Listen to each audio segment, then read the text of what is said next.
Mr. Five here. So, I'm bringing you an exclusively rare video from Black Journal. It's an amazing Black platform in the early 70s. This broadcast is 1973. And let me just line this up for you.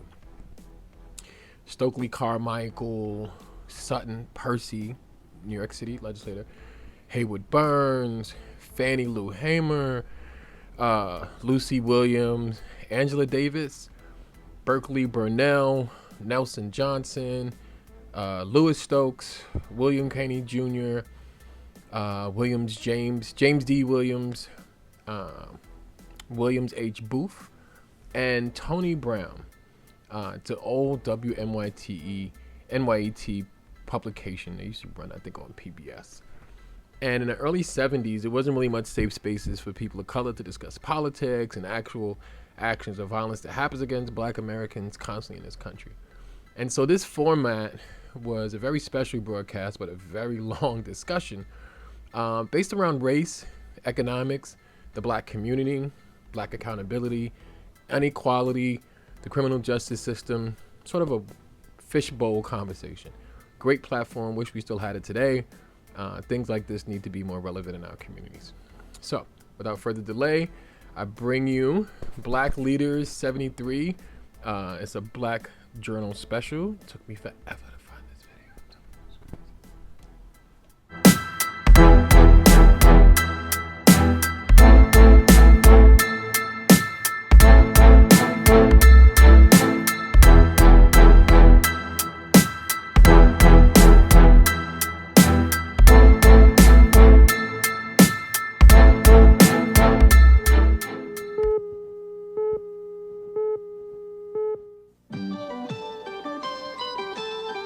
Produced in New York by WNET.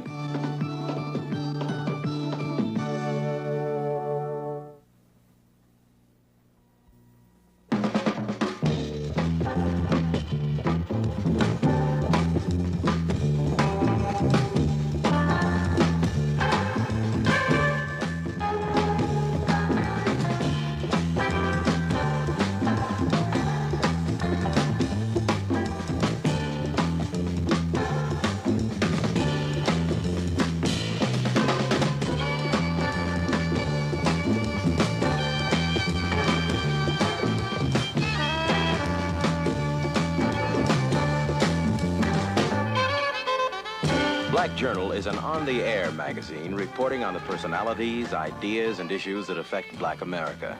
It attempts to achieve balance by reporting from a Black perspective.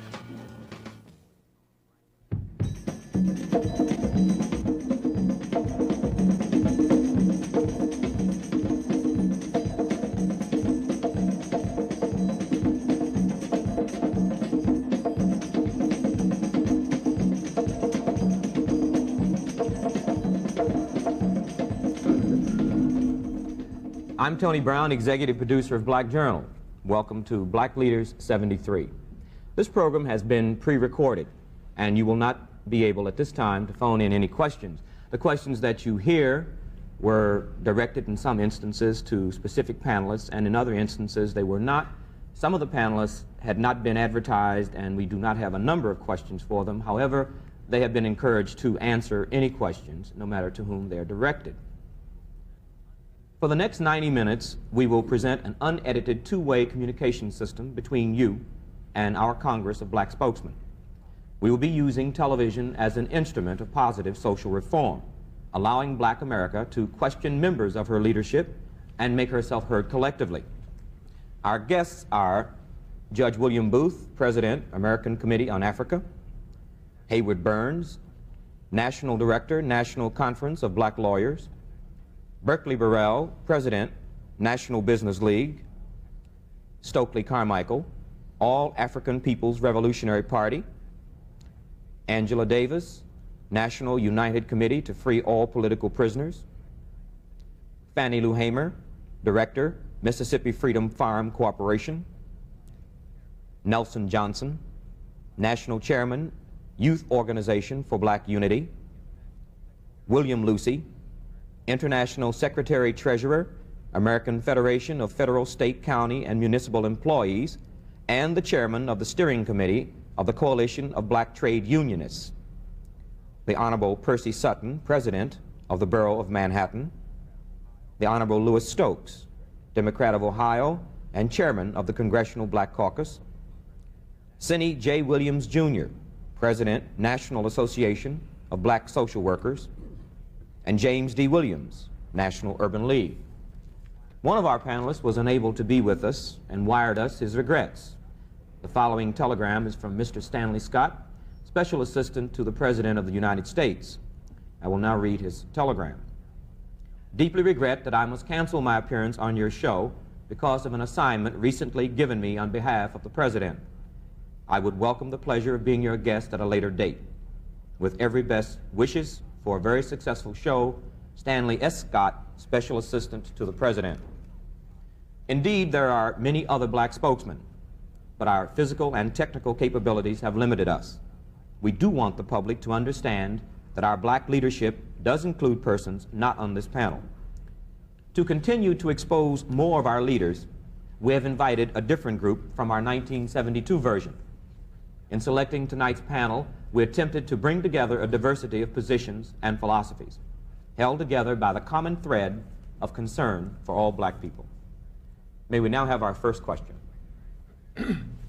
Black Leader 73, I have to tell you that we are recording your question, and we need your permission to record it and to edit it and to put it on the air.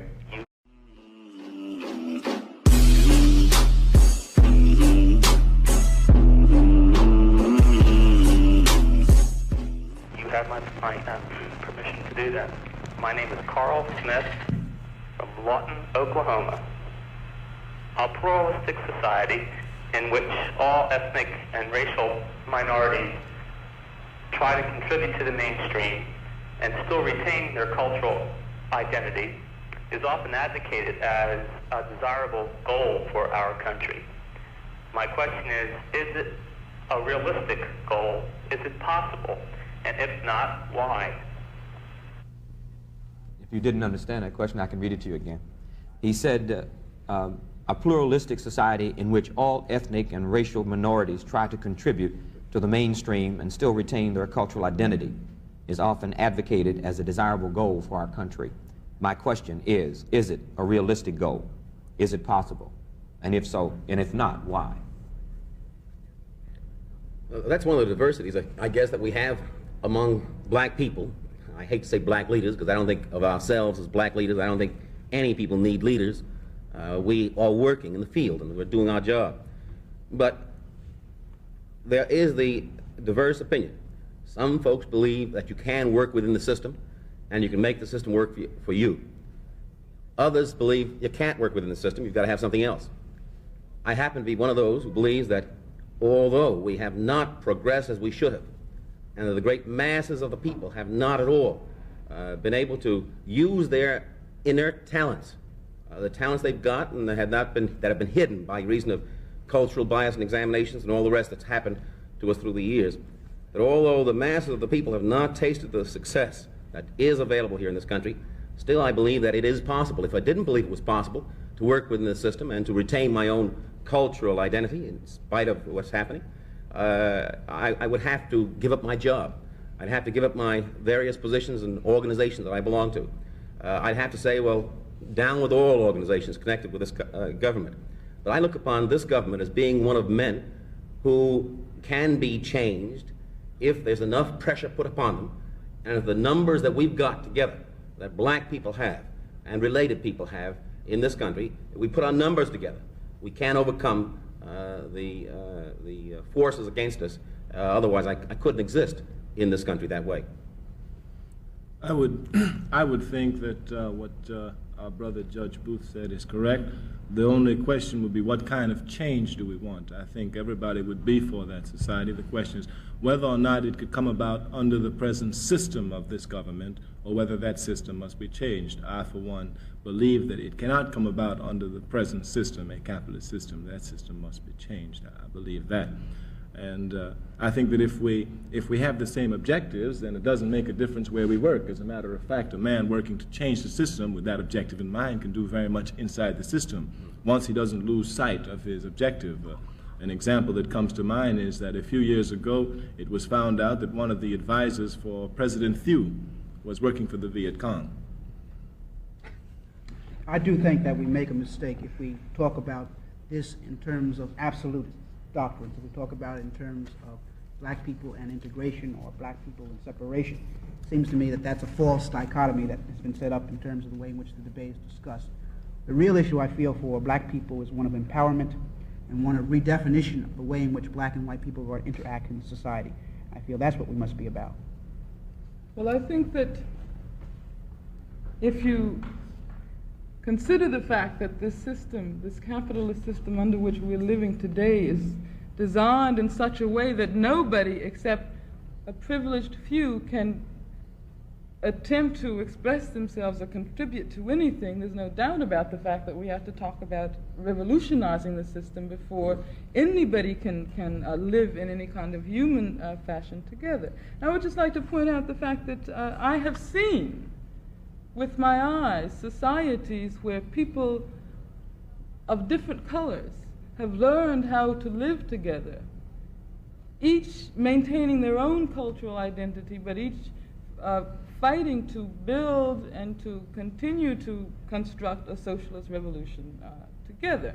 I was in Cuba not very long ago, and I saw with my own eyes how black people, brown people, and white people have reached the point where they can work in harmony towards the building of a socialist society.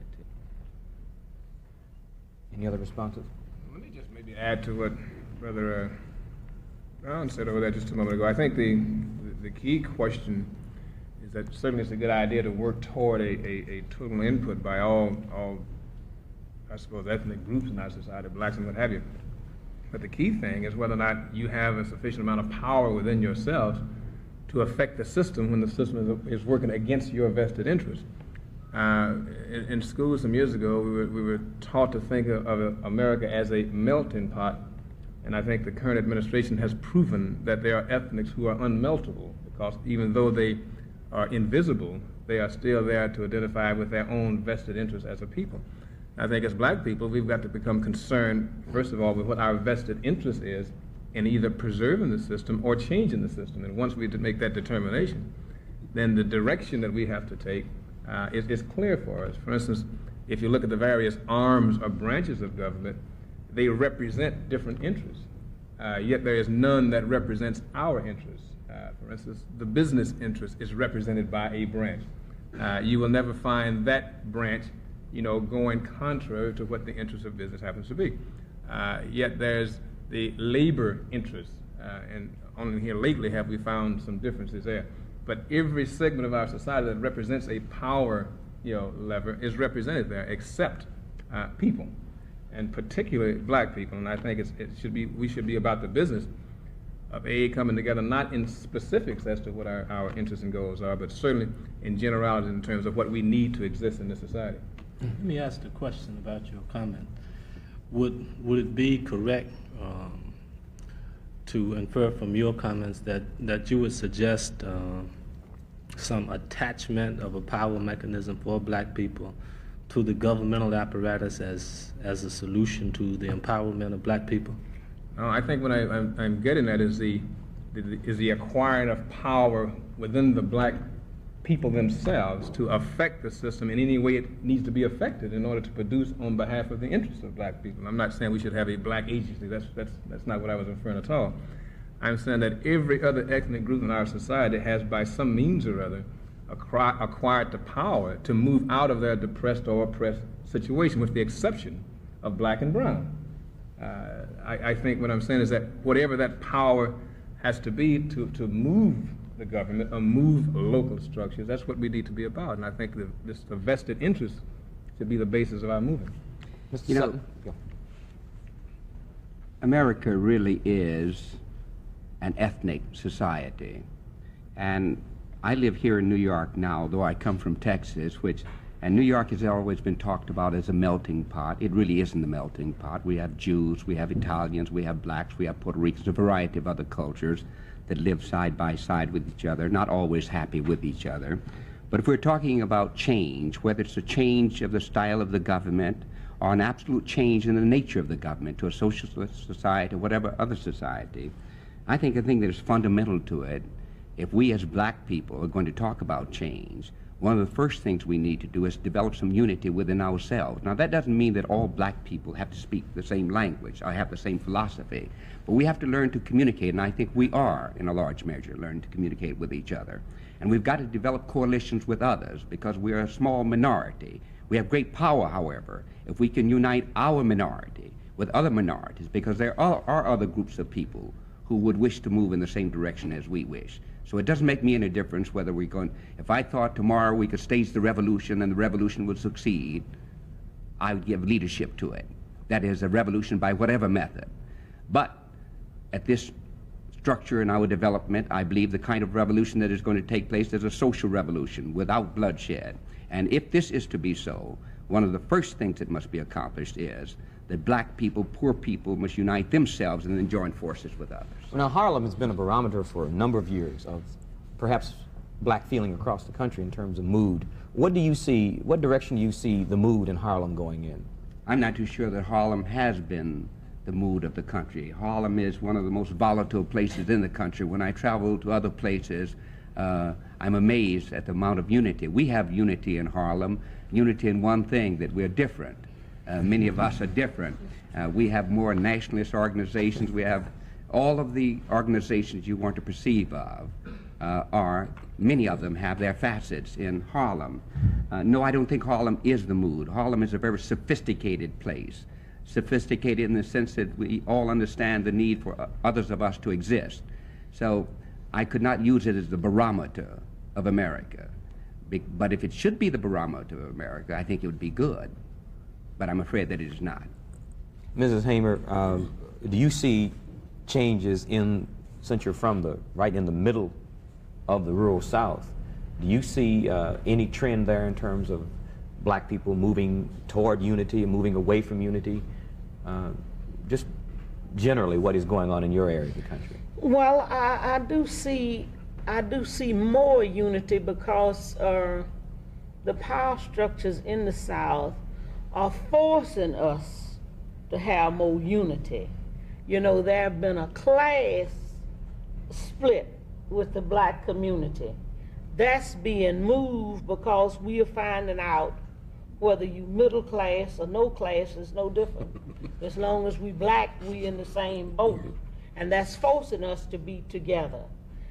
Because, you know, we've seen what is happening in our schools. You know, like if a principal was a principal and was moved and become assistant principal, his job, if he's black, automatically, if he becomes assistant principal, his job automatically is to carry toilet tissue from one school to the other one and load up the bus. So he's finding that it's no different in us, and it's forcing us to get together. And I think that the change will come because we have to, it's nothing handed to us on a silver platter, and we have to work together for a change in the South. Congressman Stokes, did your election as the new chairman of the Congressional Black Caucus indicate a new direction? And if it did not, is there a new direction for the Congressional Black Caucus? Well, what we had to do immediately after I assumed the chairmanship was to try and evaluate our role. We found ourselves at that time being 13 black legislators out of a body of 435 congressmen, and having formed a black caucus for the purpose of trying to alleviate the conditions under which poor and black and disadvantaged people live in this country. We had to try and evaluate that role in terms of 1973 and the United States Congress, particularly in light of the present administration in Washington. As we evaluated our role, we realized that we sort of grew up overnight, and we immediately tried to be all things to all people. And for a period of 18 months, we conducted a series of conferences, a series of hearings around points of interest and concern to black and disadvantaged people in this country. And after we had developed all of the hearings and the conferences, we realized we had a great deal of data collected, a great deal of proposed legislative solutions. And so we realized that we ought to get out of the business of conducting conferences and hearings, because we had the data, we had the specifics with which to work, and propose legislation which would get at some of the solutions to some of these problems. So consequently, we decided that we would try and make the emphasis of the caucus that of a legislative thrust, that is, to add a black perspective to that legislation coming through the United States Congress, particularly in light of our work on committees, where we can fashion amendments to legislation before it even comes to the floor that would add a black perspective to that kind of legislation. And so it's with this kind of a emphasis or thrust that the Black Caucus attempted to change its direction. I'd like to ask either Mr. Williams and or Mr. Williams, since the National Association of Black Social Workers is definitely interested in services for black people, poor people, and the Urban League is definitely in the business of institutionalizing services. How do you see the recent budget proposals or the appropriations for these service programs affecting Black America, specifically during the summer months and on into the years? The way I view it, the current Nixon administration policy is creating or will create a critical condition in the black community. They're cutting back on key services in the area of daycare, welfare, scholarships for students to attend school. Many students would not be able to attend the open school enrollment program, and etc. But even more importantly, currently in the black community, despite the statistics that have been projected by the Nixon administration, you see, we made a survey in both Harlem and Watts, and we came up with these statistics that something like 40 to 50% of blacks that are unemployed at this particular time right now. Now, with the current cutbacks, this is going to create even more unemployment. In fact, some statistics had already been thrown out by some of the black groups that something like 200 to 300,000 black people working in the poverty program will be affected, that are currently employed, that will be affected by the job cuts. So this is only compounding the current unemployment situation that currently exists now in the black community. So I think that we are now past the repression stage. We're in a critical point, because not only does this exist in Harlem and Watts, it exists throughout the major urban areas in the city. And I think that as black people, we're going to have to begin to speak out against this current trend, because it's having a drastic effect on the black community. Well, Tony, to respond to that same question, that we do regard the budget cuts as disastrous, but not only in terms of the actual dollars, but the type of philosophy that these cuts have unveiled. That we're talking, well, let's just deal for a moment with the housing programs.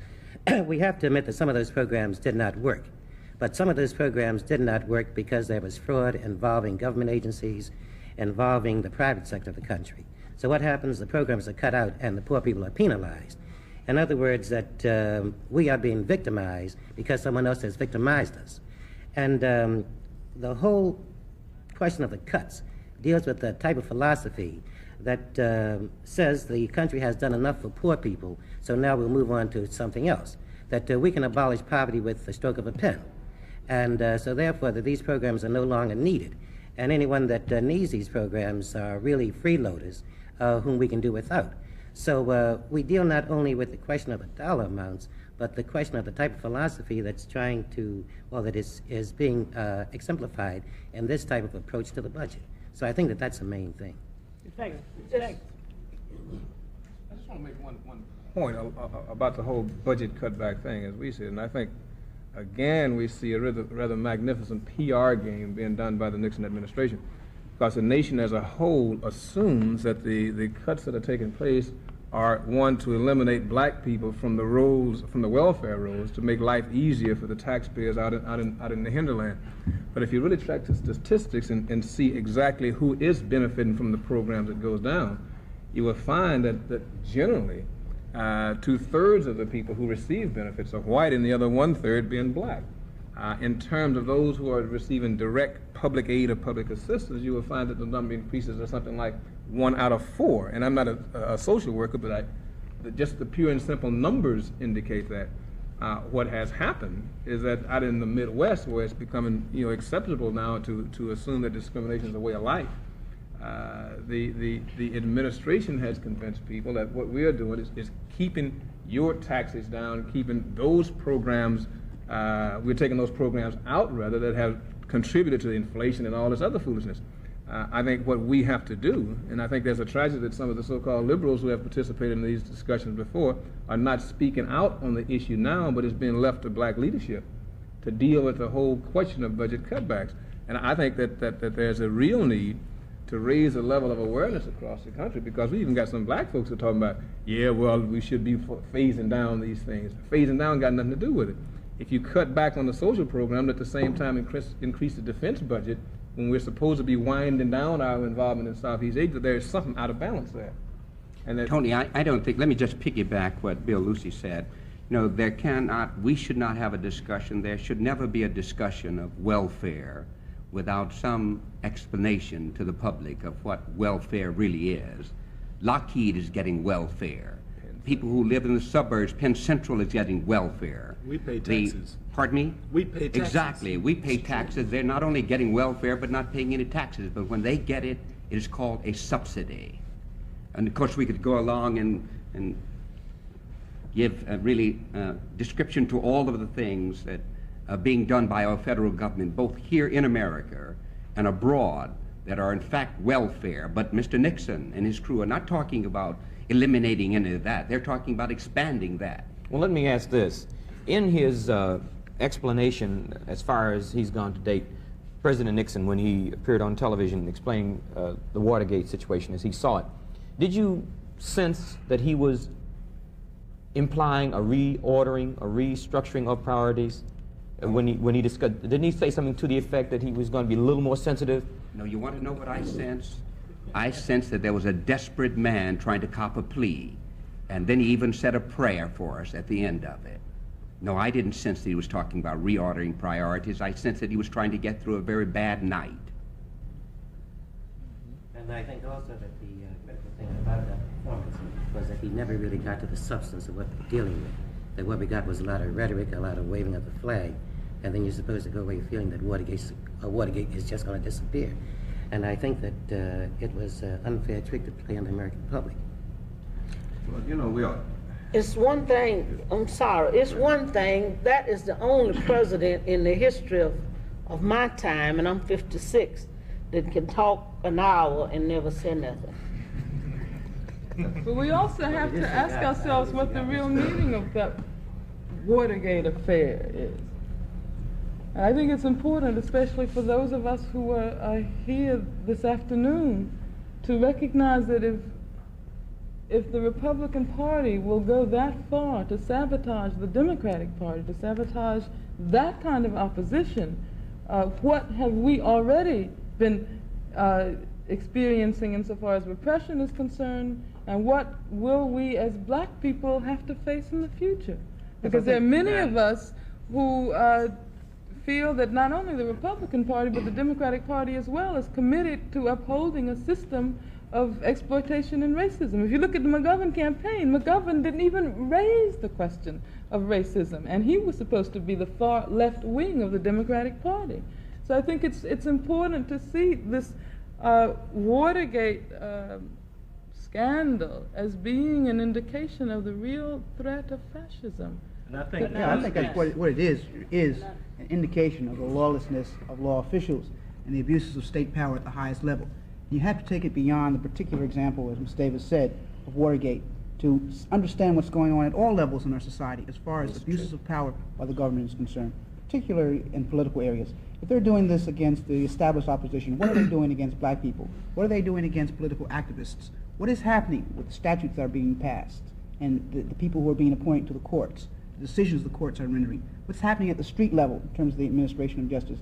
Then you get the full impact of just how lawless these people are, who are supposedly in charge of administering the law. When you look at the statutes the Congress has been passing, preventive detention, you see the no-knock, you see the stop and frisk, you see the Interstate Riot Act.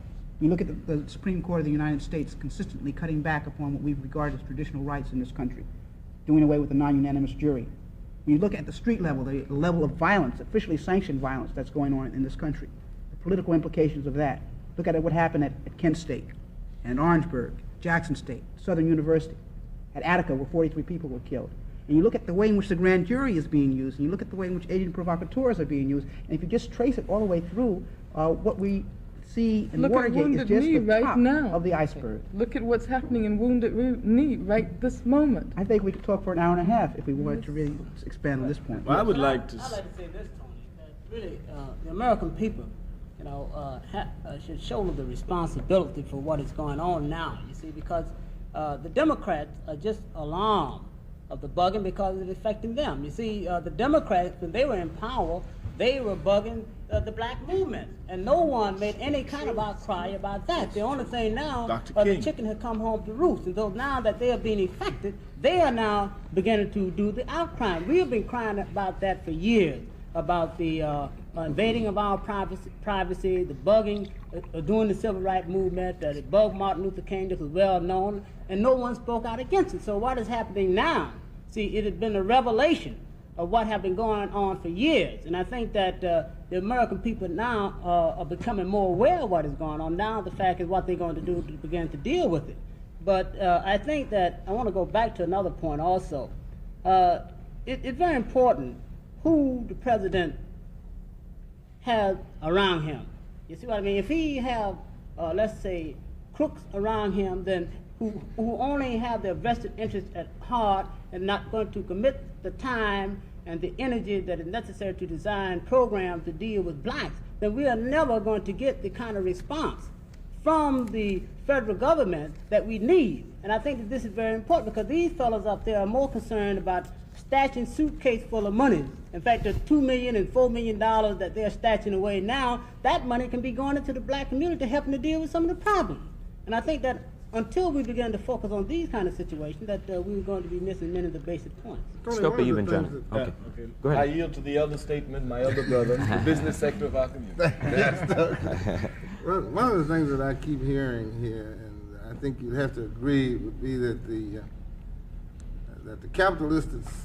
capitalistic system in America is the system that we have to deal with, and the problem with it is that we don't have any blacks operating in it. I wonder if we would have the same kind of feeling about the capitalistic system if we were the capitalists and somebody else was sitting outside. I think we would begin then. I would be against it. I think that, well, Stokely says he'd be against it, and Somebody is exploiting me. I don't care whether he's white or black or red or yellow. As long as he's doing the exploiting, there's something basically wrong. It's difficult, really, to say that that people haven't been damaged by the free enterprise system in this country. The failure of our cities is probably a direct result of the failure of the free enterprise system to do something about it. When big business begins to move out and leave poor people to solve the problems of poor people, then you've got a failure. Wait a minute, you can't, I'm sorry, but you can't talk about free enterprise because there's no such thing as free enterprise. Capitalism in this day and age is monopoly capitalism. It is controlled by multi-billion-dollar firms, multinational firms. You know, it's controlled by the people like Rockefeller and Hughes and DuPont. Now, there's a real difference between those folks and the black man or woman who decides to open up a grocery store on the corner. That is not capitalism. But Richard Nixon has been trying to convince us that all we have to do is to get a little grocery store on the corner, and then all of a sudden we're black capitalists. Well, if that's what Richard Nixon says, and I disagree with him, I'm not interested in small business as in those constructs, because it's amazing when somebody says business and the person who's black is talking about it, immediately it conjures up a little corner drugstore or grocery store or something. I wonder why it doesn't conjure up General Motors for me. It's not possible for you. Well, I don't know whether it is or not. I guess I'll quit working if you're convinced that that's true. But I look at all the people around here, and we've got some organizational petitions that kind of keep us from operating together to change the system that we're also convinced ought to be changed. When I ride in an airplane and look down and I see everybody protecting the turf. The national, this is protecting this turf. These are all black groups. Anything national is black, you know. National Association of Real Estate Brokers, the National Association of Funeral Directors, the National Insurance Association, they're all black. White ones are all American. It's white. The white ones are all American. I don't know how that happens. That's because we know our nationalism. Well, but the point I make is, when I look down from an airplane and I see each one of us as organizational heads protecting our turf, I said, what the heck? We aren't protecting our turf, it's their turf. We don't have any turf. So if we don't finally come together to get a piece of the turf, then we aren't going to have any turf to protect. And I think it is possible, if we begin to talk about ways of changing that. Stokely and then Nelson. Well, I think that the real question is that people are not clear on capitalism because capitalism is a very vicious system, but what it does is it embroideries its viciousness with all sorts of elusive terms. For example, many of us would support capitalism because we actually believe that in a capitalist system, there's a chance for us to get the same amount of money as Rockefeller gets, because we're told that under capitalism there is equality of opportunity. So that we feel that if this year we didn't make as much as Rockefeller made, then we got to work a little bit harder, and next year we're going to make it. But if we carefully examine a capitalist system, we will see that it's based on exploitation, because the viciousness of capitalism, and the reason why once black people examined we can never be for it, is that under a capitalist system, the fruits of those who labor are enjoyed by somebody else. That is, those who do the laboring, the fruits of their labor, they don't enjoy it. As a matter of fact, we could say under capitalism that the fruits of the labor of the toiling masses are enjoyed by those who do not labor. And again, as black people, we have clear examples of it. If we were to get the fruits of our labor from slavery, just from slavery, all we got to do is go to Nixon and say, hey, look, you give us the fruits of our labor from slavery and we forget the score. We would be the richest people in the country, again, because under capitalism, the individual exploits the labor of the people. Now, people get confused because this is a capitalist system and it's a developed system. It's a technological system. So they combine capitalism with technology and development, and they think that there is no other possible way to develop this rapid terms of development without going through the capitalist route. But certainly we have examples that show the opposite of that. China is a clear example of that. Cuba is, North Korea, North Vietnam. These countries certainly in Africa, where countries have chosen the socialist path, such as Tanzania, Guinea, Congo, Brazzaville, Algeria, we see that there is another way to develop and get the same type of things that we have under the capitalist system, but in a system that does not exploit each other, where all of us work and the fruits of our labor are divided evenly. Let me show you how backward capitalism is. It's a backward system. We could make two statements about capitalism to show how backward it is. About America. America is a capitalist country. It's thoroughly capitalist. It's an imperialist country. But we could say that, number one, America is the most technologically advanced country in the world. And that's an undeniable fact. It's a truism. It's a truism. America is the most scientifically developed country in the world. And right under that, we could say a second fact, which will show you how backward America is. We could say that America, in 1945, made for her people better cars than she does in 1973. And if you analyze this, you'll see how vicious the system is, because here's America with its great technological skills, its great scientific ability, and rather than making a safe car for people that will last 20 years, which they can do with the scientific knowledge that's at their fingertip, they rather take this knowledge and build a car which will break down every 2 years, so you're forced to buy another car. Thus, you see, under capitalism, what they do is they take their scientific skills, and rather than using it for the benefit of the people, they use it to further exploit the people. And certainly this type of system is too backward. I think Nelson was next. I concur with the position that Brother Carmichael has taken with regards to the system of capitalism. But really, I think there are two fundamental questions that we need to get into. The first one was suggested when we started, like what is possible within the context of this system and the coming together of people and that type of thing, which I think as we begin to hear the things that people are saying about capitalism, it tends to start to answer that question. I mean, as we see the very construction of this thing. But see, to me, the most important question, well, let me put it this way. I think that we have to talk, one, about the merits of capitalism, which is what a lot of the conversation has been expended on so far. But secondly, and very importantly, is once we begin to see that picture, we have to raise the question of how it is that we work within the framework of our existence in a capitalist system that we, I think, can agree that we oppose, at least some of us can. And then we get down to the nitty-gritty of the question that Mrs. Hamer spoke to about whether we're moving toward unity, the question of coalitions, I mean, the question of the dynamics of day-to-day work on real problems that affect us as a people. See, because we could hem and haw all day about capitalism and talk about how bad it is. Obviously, it's bad. And if you could tell me the 10 worst things in the world, I could tell you that they have been increasing in this country in the last 5 or 6 years. I mean, to give you some idea of the direction that this system that people are talking about is taking. I mean, the priorities are insane. There's no sane way of saying that people, you know, should take care of people, that people should take care of sick people. I mean, things just happen based, again, on the way the system is set up. And so I think that that's, you know, like, you know, pretty clear. Second thing is the idea of how we work in unity.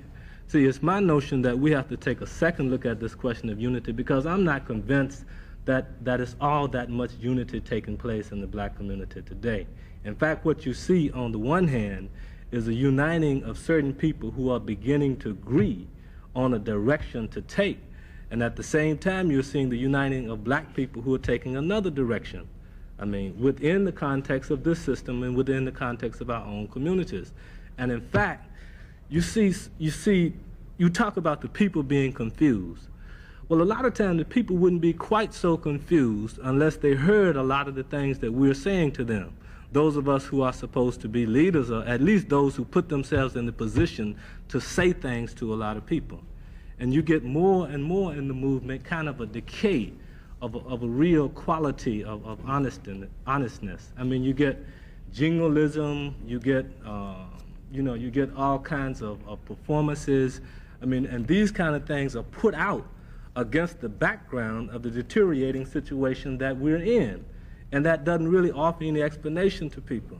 I mean, but then on the other hand, you have a group of people beginning to address the question differently and to begin to see things like, I mean, you could just list the problems, the problem of jobs, the problem of education, and begin to draw some concrete analysis of that and outline some specific kinds of ways that people begin to function. So I just wanted to point out that you're really talking about two. One, capitalism, but two, and importantly, we haven't done anything to denounce capitalism unless we are able to devise some sensible way for us to organize ourselves to resist it. Not true. We have. The largest ethnic group to condemn Nixon were black people. We've always been in the vanguard. We do that all the time. But there's a second dimension to what I was raising.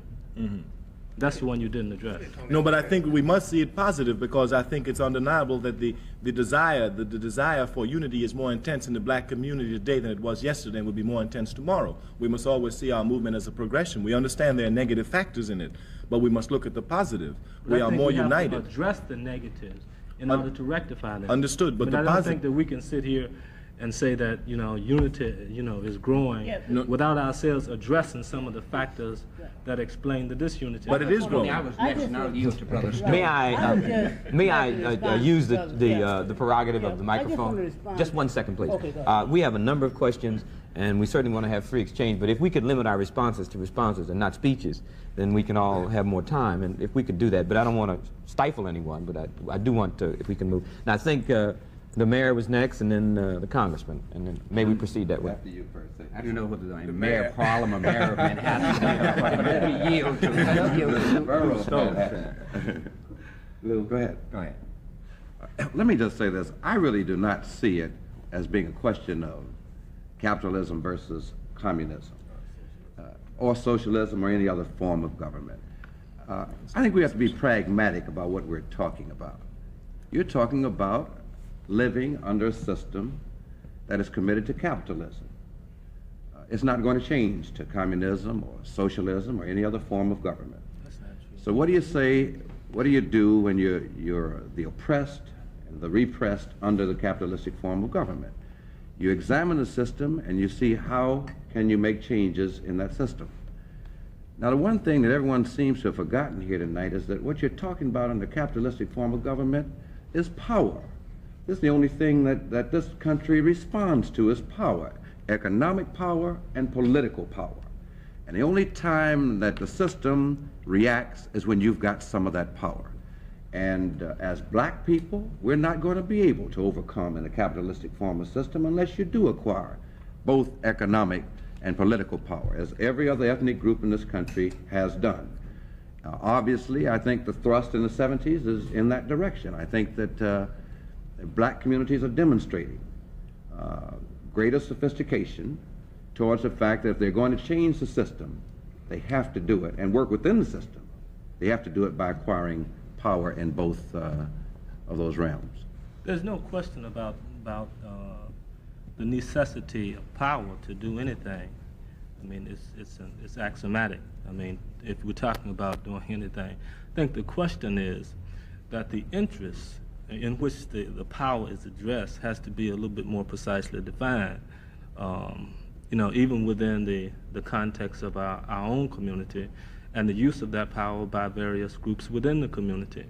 I mean, I think there, again, we raise the essential question, because there is a degree of power that we have, and there's a good deal of disagreement over the way that power is being wielded.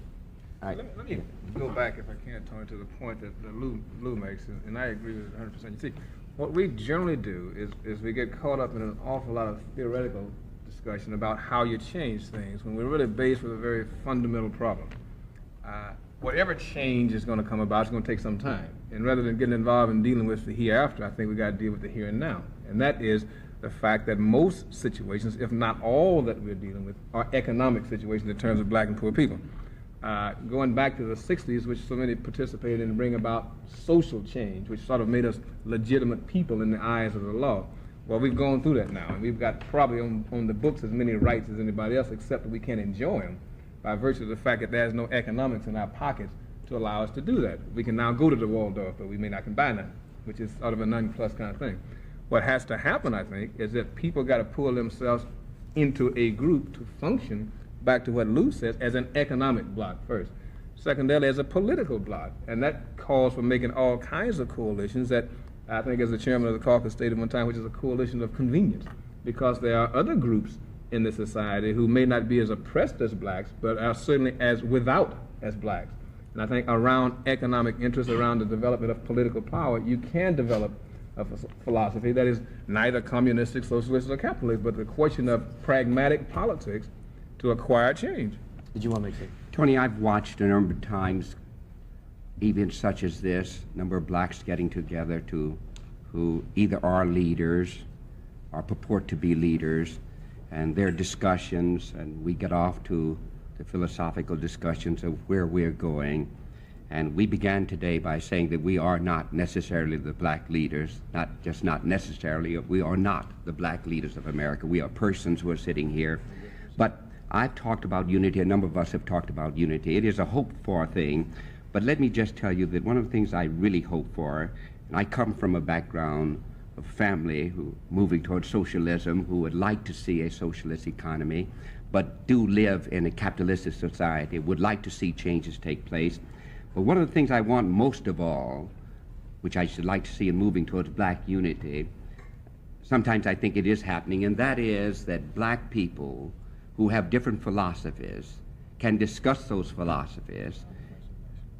Each of us do that which we think is necessary to meet the common need. Those of us who wish to move towards socialism talk about socialism and not find the necessity in the course of propagating our philosophy, whether it be capitalism, socialism, nationalism, whatever it is, not find the necessity to destroy other persons who are given leadership in their arena. This is a much needed thing. I've not seen any attacks here today, but it is something that I think troubles a number of persons who are looking for leadership.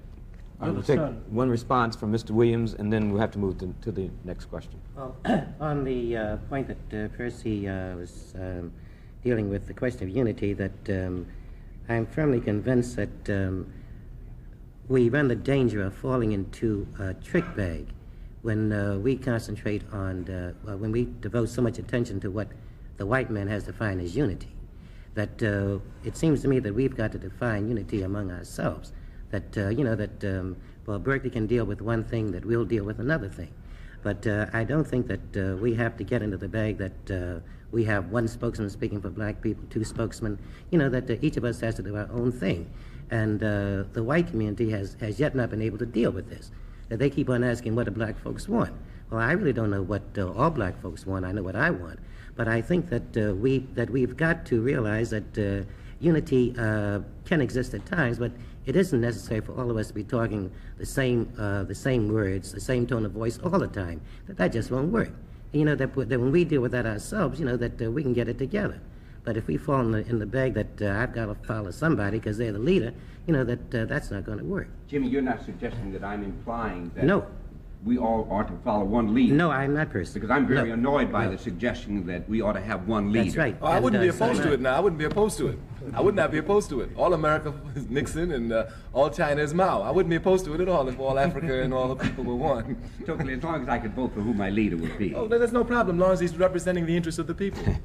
No, but I can vote for him also, still. Yeah, you can vote for him. You can vote for him. But what we've seen, for example, in the electoral politics, how jive it is, because we've just seen that Nixon has been elected because of maneuvering and tricks and a lot of nonsense. We've just seen that. So what I'm really talking about in the vote is the philosophical aspect. I understand. I'm really saying that I'll have some actual choice. But I'm not will. contrasting this with any other system. I know you will, because the reason is America always makes it look that if you have another system, you won't have these freedoms that America has. Freedom to vote, you know, freedom to do this, freedom to do that. Freedom to starve and to suffer. Exactly. I was coming to the rest of those two. Thank you. All right, may we have the next question, please? The name is Diallo, D-I-A-L-L-O, Mahmoud, M-A-H-M-O-U-D. And I'm calling from Dartmouth College in Hanover, New Hampshire. And my question is to Stokely Carmichael, to Angela Davis, and to President Nixon's special advisor, whom I cannot recall the name. Okay. I want to know how they feel about psychiatrist Francis Wesleyan's theory of... Excuse me, would you deposit $1.05 for the last 5 minutes? Okay, I will, please. Hello? Yeah? Could you let me finish my question before? Capitalism. Well, we have to collect for, for 5 minutes. You're not being charged while I collect. Okay. Hey, what's that? $1.05. In Cuba, telephones are free. For those who haven't. Give it to everybody. Sorry about that interruption. That's okay. Diallo Mahmoud from Dartmouth College in Hanover, New Hampshire. And Francis Wesleyan, who is a psychiatrist, had an interview with Black Journal about 3 weeks ago. And she has developed an attractive theory of black superiority of white people. Brother, would you just give me your question, please? Okay, and my question is, how does Stokely Carmichael, Angela Davis, and President Nixon's advisor feel about this theory? And do they agree or disagree with it, and why? Let me attempt to paraphrase that. First of all, for the caller, as I stated, President Nixon's advisor was unable to be here. However, Mr. Carmichael and Ms. Davis might want to respond. He's referring to Dr. Francis Welsing, who is a black psychiatrist, who says that white racism is due to the fact that whites do not hate blacks because blacks are black. Whites hate blacks because whites are not black. And that racism is a reaction formation to something that you can't be and can't have. And that the state of whiteness is, in essence, a state of genetic deficiency and a state of albinism. Well, first of all, I would say that in trying to understand what racism is all about, we have to look at history, because as in the other institution, racism is a historical phenomenon. And it developed in conjunction with the development of capitalism. If you look at this country in particular, you see that the whole ideological network of racism arose in order to justify the use of black slaves, the kidnapping of black people from Africa and the use of black slaves in order to lay the basis for an agricultural capitalism in the South, and then eventually in order to provide for the capitalist system in this country a group of people who could be super exploited, who could be used as a reserve labor force. And I think it's important to recognize the fact that the reason why those who presume to be the leaders of this country have resorted so consistently to racism is because of the fact that it assists the ruling class to reap more profits. Let me just give you an example. If you look at the wage differential of black workers and white workers, you have something like $21 billion. If you add Chicanos and Indians and Puerto Ricans and other people of color, you get about $28 billion. Now that $28 billion means a lot to the capitalists of this country. But racism also serves another purpose, and I think it's important to understand this. Racism is used by the rulers of this country in order to convince white people who are also, the masses of white people are also exploited. They aren't exploited as we are, and they are not, there is a qualitative difference in the sense that we are racially and nationally oppressed, whereas white people are not. But white people, the masses of white people are working people, and the fruits of their labor are robbed by the capitalists. But you see, when the worker is focusing all of his attention, the white worker, on black people, and when he thinks that the reason why he is now unemployed is because of the fact that there's a system which gives black people in certain industries job priorities, and when Nixon and all of the others are able to sick white workers on black workers, then they have created a situation where the white worker is not even going to think about the fact that he's being exploited by the capitalists.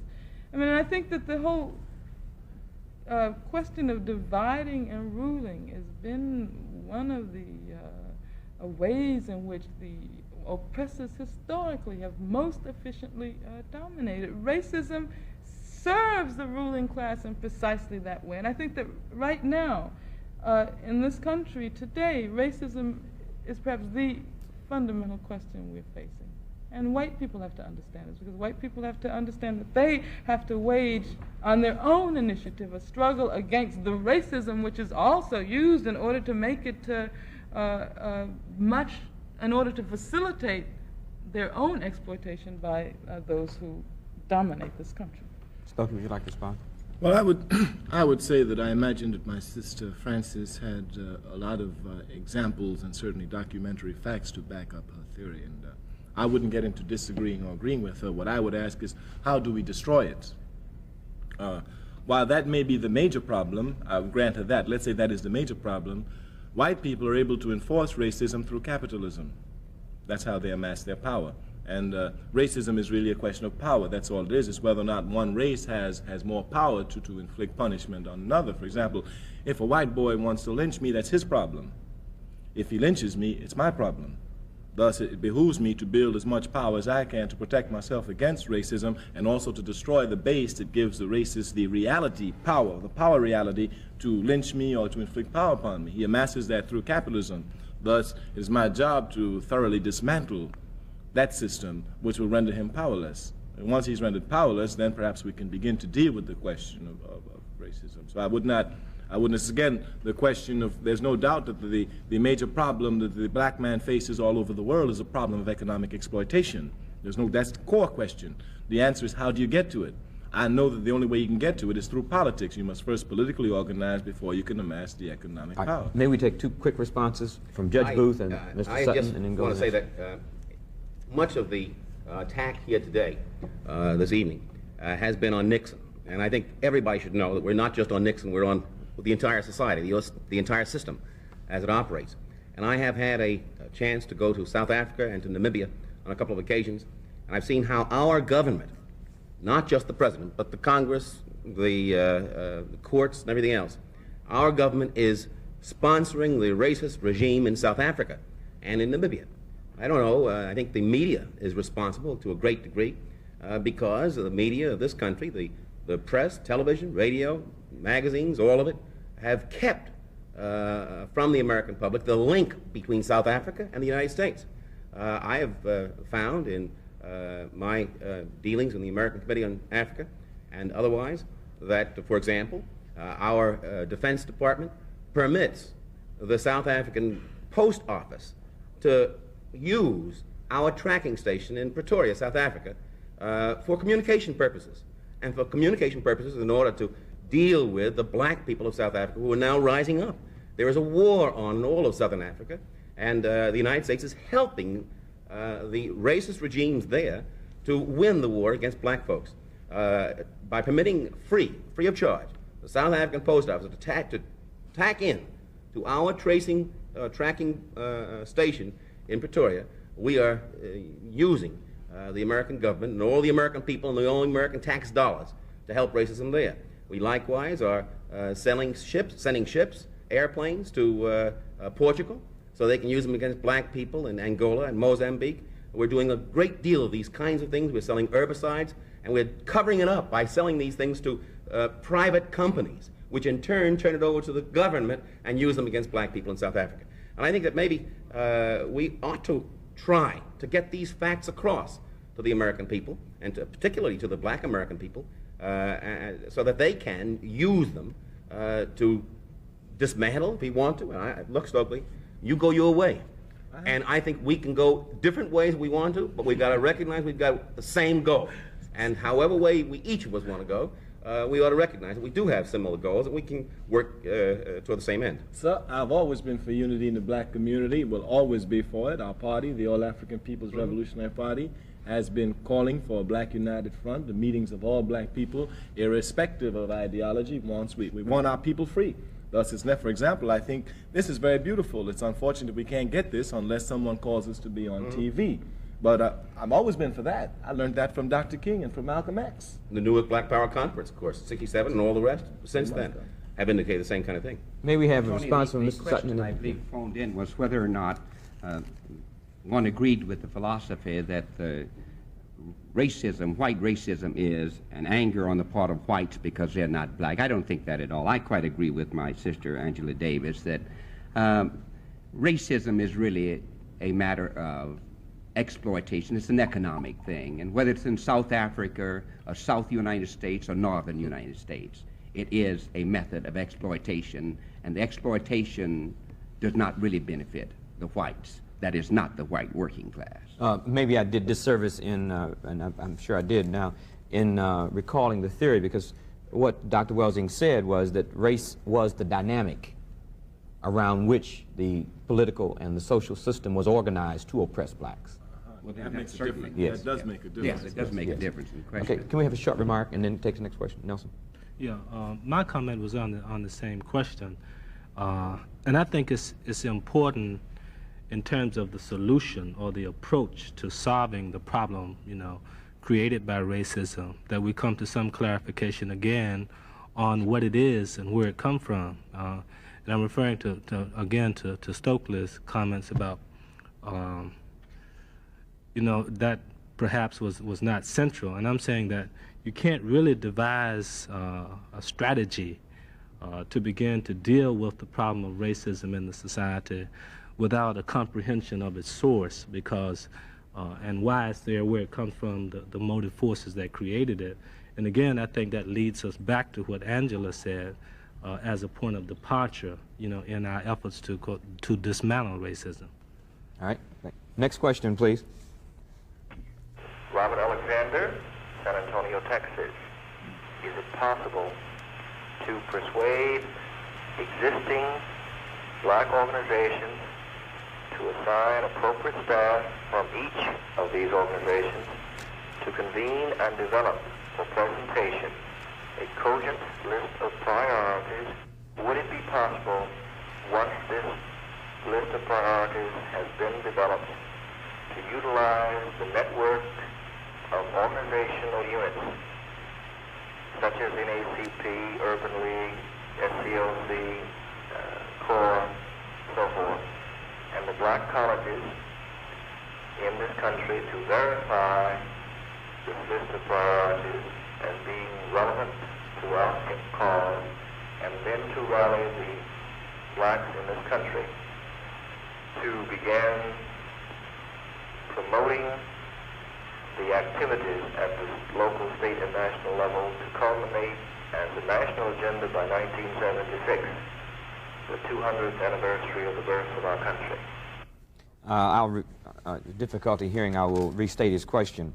Is it possible to persuade existing black organizations to assign appropriate staffs from each of these organizations to convene and develop for presentation a cogent list of priorities? Would it be possible, once this list of priorities has been developed, to utilize the network of organizational units such as NAACP, Urban League, SCLC, CORE, so forth, and the black colleges in this country to verify this list of priorities and being relevant to our cause, and then to rally the blacks in this country to begin promoting the activities at the local, state, and national levels to culminate as a national agenda by 1976, the 200th anniversary of the birth of our country? Congressman Stokes, would you stab at that? I think the gentleman's suggestion has merit. What he is in effect talking about is coalitions within the black community itself. When we talk politically of being able to acquire a real political power, we talk in terms of coalitions, where you put white people, black people, Puerto Ricans, Chicanos, white liberals, poor whites all together, and through this process you acquire political power. And it seems to me that when you talk in terms of being able to form coalitions between the races, obviously you ought to be able to form a coalition within the race in terms of unity for the race. So I think the gentleman has merit and that it could well be explored. Isn't that what we've been doing through the Leadership Conference on Civil Rights? Although it's kind of failed, it seems, in recent years. Also in the Black Political Assembly, and there are other attempts that have been made. I think what he's saying is that we've got to make it work, and that's our function. As I said, he's asking for something, I think, a little more sophisticated than what has presently been attempted, and that is to come up with the priorities and then put it in the hands of people who are professional thinkers, and then establish the priorities, and then come back to the leadership, organizational leadership, and have a goals and objects for 1976 to some sophisticated solution. We've been having national goals and national priorities prepared since Niagara Conference to Gary. And I think the basic kinds of issues that the black and poor community is faced with, everybody accepts as priorities. So if we're talking about make that a national goal for 1976, they have been the national goal at least since I've understood. Well, are you satisfied with the implementation of these goals? No, absolutely not satisfied with the implementation, not even satisfied with the approach to them. What I think we should avoid doing, however, though, is getting ourselves in another study bag where we go back and come back with data and what have you, and we sit down and all agree that those are the problems. But he gives a cutoff date. He says 1976. I'd like to give tomorrow. There are very few holes in his question. My concern is that the cutoff date is yesterday or tomorrow. Well, in terms of realism, we have not solved our problems to this date, and he's asking for black leaders and black organizations to give him some plan and give him some date for completion of this work. Let me address one very important point, though. The Gary Convention came out with a set of listed priorities, whether we agreed or disagreed, those conditions existed in certain places.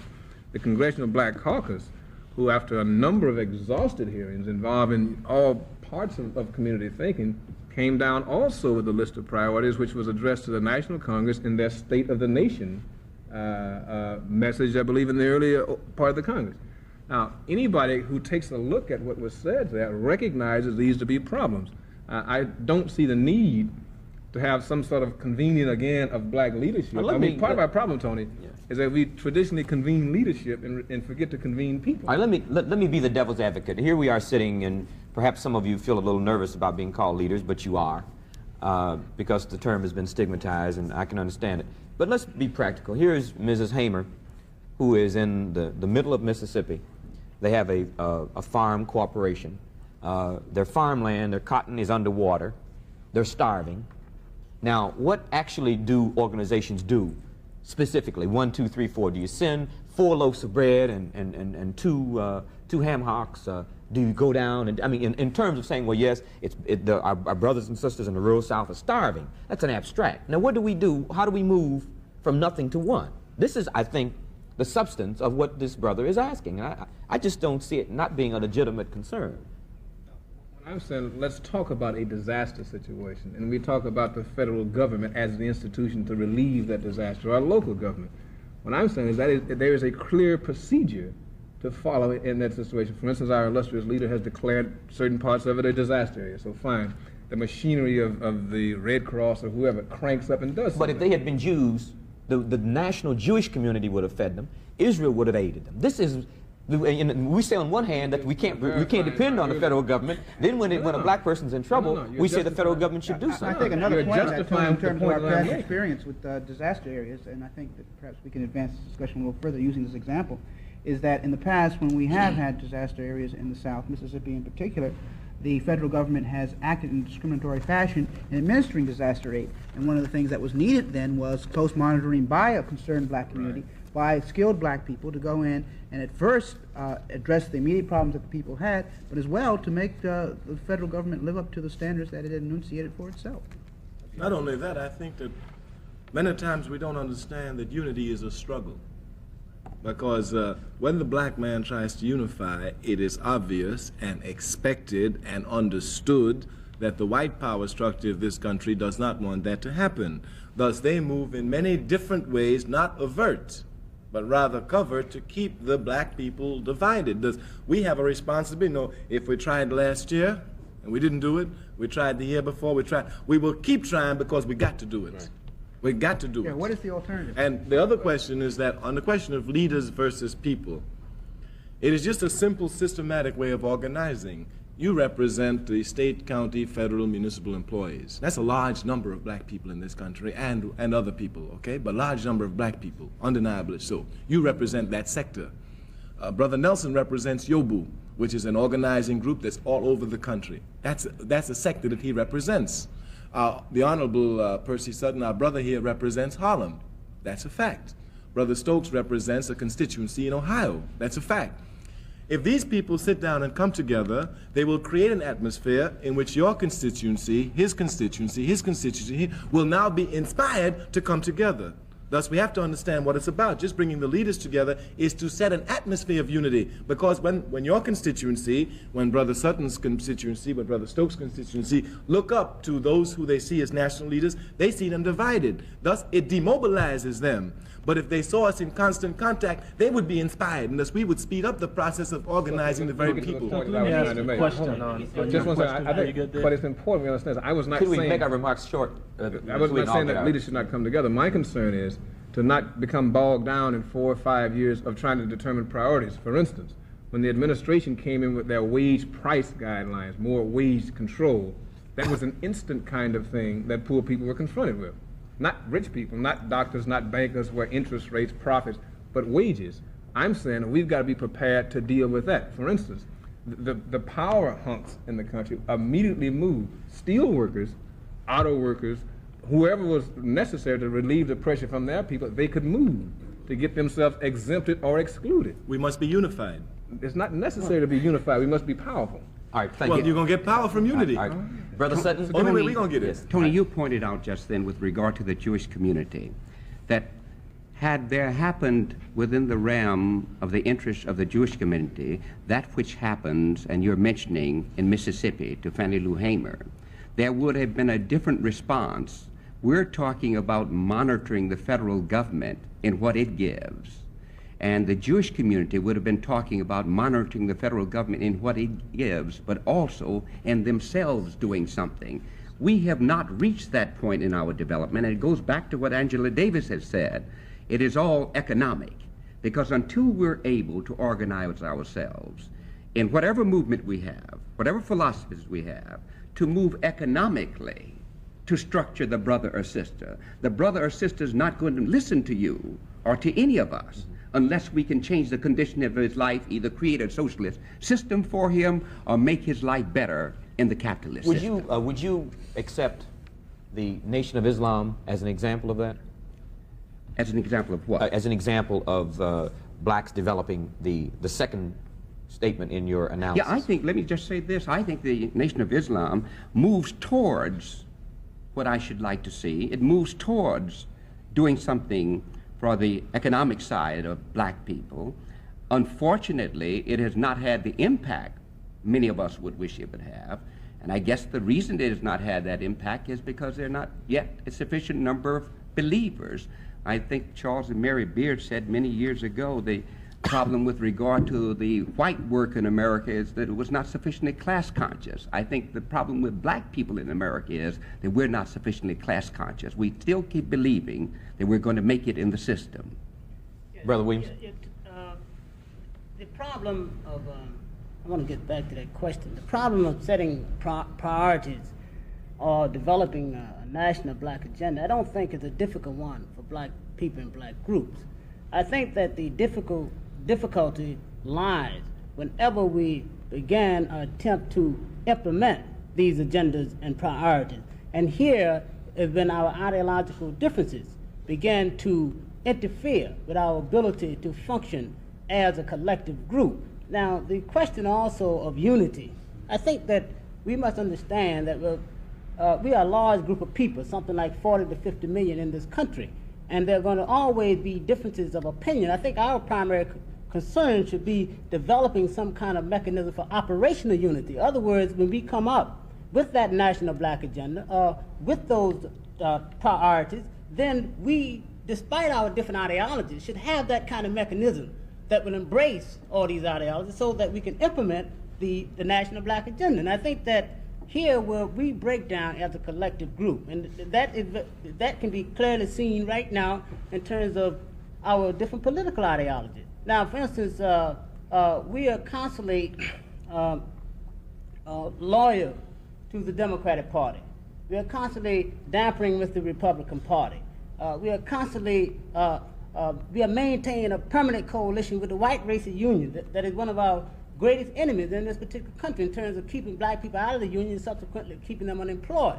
And I think as black people, you see, if we were to come together, it would be a big argument as to where our loyalty should lie. It would not be with our black goals and objectives, it would be because of these various attachments that we have. And I think that until we develop to the point where our loyalty will be with black people, and we, in terms of our affiliation with any other group, we see that as a tactic and a strategy, and do not let this deter us. I think we would be more effective in implementing the concept. We of must move on. national We are running short of time, and I will plead one more time for us to please make our remarks very cogent and not get into because I know all of you are very gifted in this respect. Congressman Stokes, would you care to comment? No, I just wanted to add one additional point to what my brother here has said. Someone a few moments ago mentioned the Jewish people. Now, they may differ ideologically or philosophically about many things. The one thing they all agree upon is Israel.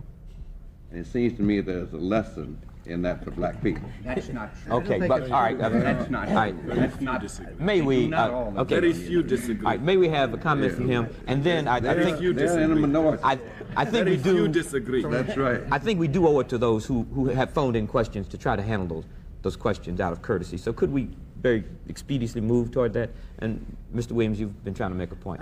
Just one point that I hope your viewers don't get the impression from what's been said so far that there is no cooperation in the black community.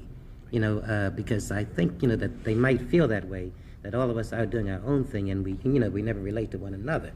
And I've got to insist, you know, that we do cooperate, that we do form coalitions. So, you know, it isn't as splendid as it might appear. No, if we don't form coalitions, one has been formed for us.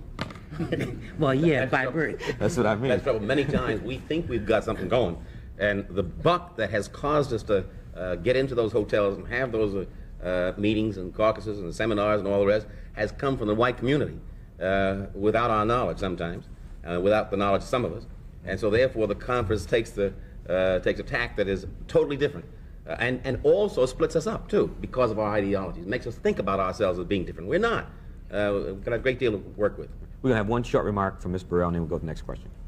I think one of the things that needs to be said, Tony, is the fact that political power and the ownership of capital seem somehow to be handmaidens. I think we agreed. I think I've heard that about 4 times here. Well, if that's true, then you decide which one of those comes first. I'm sure that you'd better have some money before the political power comes. I think that's what the Congressman talked about a little bit earlier. Little old ladies in tennis shoes that get 20,000 votes for a candidate don't have access to him. But some guy that gave $20,000 does, and that's the difference. And it comes as a result of the ownership of business. And if we're talking about the ownership of capital, then that gets to be important. And all capitalists don't have to own a little grocery store. I mean, there's a broad middle class in this country. They're not capitalists. Okay. Well, but They're not capitalists. They're not capitalists. But my point to answer Mr. Sutton said they could get it. They could get to see him. Okay, thank you. All right, may we have the next question, please? My name is Marva Dorsey. I live in San Francisco. And my question was, with the war ending in Vietnam and unemployment, the rate of unemployment climbing as it has, does anyone on the panel see a possibility of race riots occurring across the country? The question was, with the war in Vietnam ending and unemployment, I assume, rising, the rate of unemployment climbing as it has, does anyone see the possibility of race riots occurring across the country? Certainly. Certainly. The potential is here. We've put all this money for so many years into Vietnam, fighting a war in a place that we shouldn't be fighting, intervening in a civil disagreement is really what it is there, and yet doing nothing to structure people as they come back here. Grand unemployment with the Nixon administration leading in an attitude to continue to do nothing, cutbacks all along the line. Right here in the city of New York just recently, I think we might have had a riot where a policeman shot a 10-year-old boy in the back. There was great disorder in the vicinity of the house in which the youngster lived. Now, if the Nixon administration continues its cutback, and had this been summertime when that youngster was shot in the back, I think you might have found a riot right here in New York. Let me clarify the fine language of this question. And the question says race riots. It doesn't, this question doesn't say the rebellions of the 60s in which blacks were burning up their own houses and, you know, robbing liquor stores. No, let me carry it to, right. Let me respond to that. I don't think if we have riots again, I think blacks are much more sophisticated than we were in the early 60s and much more bold than we were in the early 60s. And I don't think the disorders are going to be confined to black communities.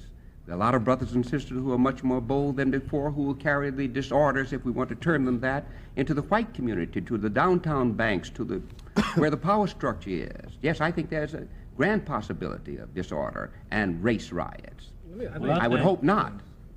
Well, I think that we have a responsibility because no doubt the atmosphere is that we have a responsibility to construct that consciousness that will now rise and to guide it in whatever channels we see, irrespective of whether we say we're violent or nonviolent. I think we do have a responsibility to try and channel that. Right, because while we can agree on an increase in racism, I think it would be inappropriate to draw the conclusion that that will manifest itself in race riots, and in fact, it becomes our responsibility to work to make sure it does not. Let's see if I understood the question, whether there was a possibility. Yes. And my answer, yes, was a possibility. Well, I agree with you. As related to unemployment. That we have an obligation, right. Of course we do. A responsibility to channel it. Now, it can take different forms. All right, gentlemen, Mrs. Hamer. It's things that I really don't understand about that war, because I've never seen the war end and people still shooting.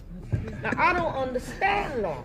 You know, when they make that clear to me, then I really want somebody to clarify that, because, and number two, I couldn't understand why so many black men were sent over there to fight, and everybody I seen talking that got off of them planes was white men. Mm-hmm. It's just a lot of things that I don't understand about that.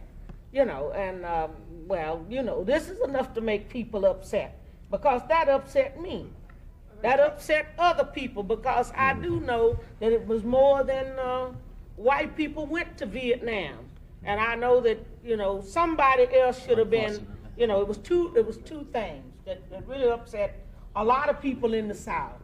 And I can't understand, if the war is over and the prisoners home, why they still shooting. I think the point is clear. The war in Southeast Asia is still going on, but as well there is now an increased war here at home in terms of the conditions that people are having to live under and the conditions that returning veterans are having to face. As part of the National Conference of Black Lawyers, I traveled in Asia very recently and talked to many of the black servicemen and women in the brigs and the stockades and in the courts. and talked to them in their barracks. And I checked out as well the situation here in the United States, people who are about to be released under administrative discharges and the whole range of less than honorable discharges that the system has put upon these people. And I think that not only do we have to take Sister Hamer's point about the war going on in Southeast Asia, there's a war going on right here in the United States in terms of the conditions that these people are going to have to face when they come out and the kind of lives that they're going to be forced to live. And I think that has implications not only for the black community, but for the entire American community. I'd just like to say to Ms. Hamer that war was going on when we got there. They were shooting when we got there, and now that we've left, they're still shooting. And I wish we'd left that part out that comes in between. I wish we'd never joined the shooting, and let's let them keep on shooting like they're doing now. It's capitalism that sent us there. Okay, thank you. Okay, well, I can't. The next question, please. I didn't do it, Stokely. Mrs. Hamer's point is that they have not really left. May we have the next question, please? Still there. My name is Ronald Woodson. I'm from Brooklyn, New York. Question is, I want to know, would it be feasible and would it be much more beneficial to black people if we had, as we say we have, a home to call our own, like Africa, like we could relate to our brothers in Africa as do the Jews do to Israel?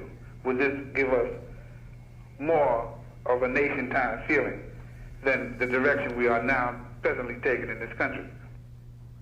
I think, Mr. Carmichael, we're all waiting on you to answer that. Yes, sir. Yes, sir. My brother, I thank you. Africa is our home. Africa is our mother. Undeniably, it is our home. I think that we get confused, and that's why our struggle becomes so confused, because a nationalist pre-awakening is a necessity for anti-imperialist struggle. All countries go through their nationalist stage before they go into that serious, the Vietnamese, the Chinese, the Cubans. And our problem is that we don't really understand nationalism. When you say nation, you talk about land. Our land is Africa. That's undeniable. This land is not our land. This land is not our land. This land is not the white man's land. He's just a European settler on this land. This land is the red man's land. And the red man will raise contradictions to get his land back. And when it does, black people have to be crystal clear what our position is. The red man fighting in Wounded Knee right now, our position can only be but one. We support him to reclaim his land, while we also wage our struggle to take back our land.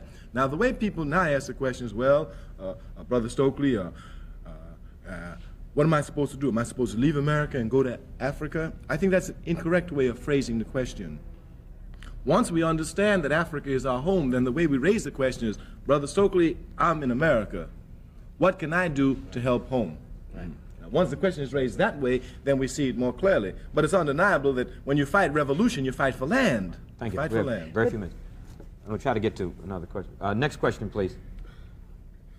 My name is Deidre Carter, and I'm from Cleveland, Ohio. And my question is on census taking and the fact that from 1900 to 1970, according to the World Almanac, the Negro Almanac, and census, why we have still remained 10% to 11% of the total population, and exactly who is the minority on a national and an international scale. Thank you very much. She was asking, in essence, are we the minority or the majority on an international scale? All I know is right here where we are, we're in the minority, but we may be, as a part of black people and brown people, in the majority worldwide. Even as black people, we're the majority. I think we have time for one more question. We have a very few seconds. My name is Osoro Lewis. You got that? Yes. And one of the questions is directed to Stokely Carmichael. Yeah, which is, how can you be in Africa and America at the same time? Could you answer that very succinctly? I'm sure there's a very short answer to that. Very simply. When I was in Africa for the last 4 years, my mother was in America and she was in Trinidad. But she's my mother. I have a responsibility to take care of her. I took care of my mother wherever she was. For my brother, I would tell him that he should read the works of the Honorable Marcus Garvey, and he will see that the Honorable Marcus Garvey never saw Africa, never saw it. Yet it is undeniable that the Honorable Marcus Garvey worked harder for Africa than any man in his lifetime during that period, and he never saw America. We have a few seconds. Angela, let me ask you, What is your involvement now in the political prisoner movement specifically? We have about a half a minute. Well, we are trying to build a movement embracing all of those thousands and tens of thousands who supported me, as well as anybody else who can see the need to free more political prisoners and victims of political repression. We're talking about fighting around the case of Ruchell McGee, the San Quentin Six,